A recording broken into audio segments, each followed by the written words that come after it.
Bonjour à tous, c'est Deva et aujourd'hui on va parler de la préhnite. Le nom préhnite vient de son découvreur Heinrich von Prehn, mais en fait c'était une pierre qui était déjà connue et qui portait le nom de chrysolite du Cap, ou jade de raisin, ou pierre du dragon, ou encore jade jaune australien. La préhnite contient entre autres du calcium, du fer, mais aussi de l'épidote.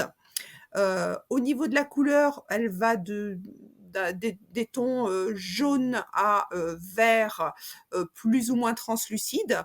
D'ailleurs, c'est pour ça qu'elle est quelquefois confondue avec le jade.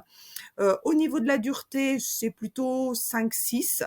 Et par contre, c'est une pierre assez fragile. En Égypte, on en faisait des amulettes de protection pour les défunts, pour qu'ils aient une protection dans l'au-delà.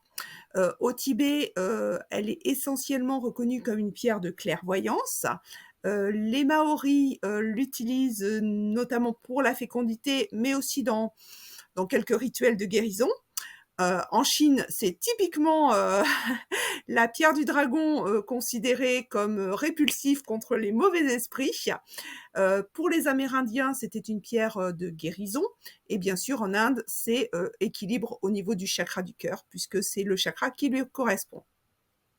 En lithothérapie, elle est plutôt utilisée comme une pierre de soin, alors de nos soins, c'est-à-dire ça va être une pierre calmante, apaisante. Donc ça va un peu calmer les colères internes qui ne sont pas exprimées.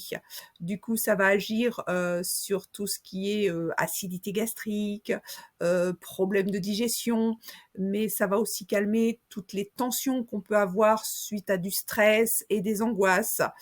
Et en fait, ça a en plus l'avantage de développer l'intuition. Une petite recommandation, ne mettez pas vos préhnites au soleil, elles auraient tendance à décolorer. Et comme je vous l'ai dit en début de vidéo, c'est une pierre fragile, donc attention au choc. Vous en savez désormais un peu plus sur cette jolie petite pierre verte. N'hésitez pas à vous abonner et à partager la vidéo, et je vous dis à la semaine prochaine.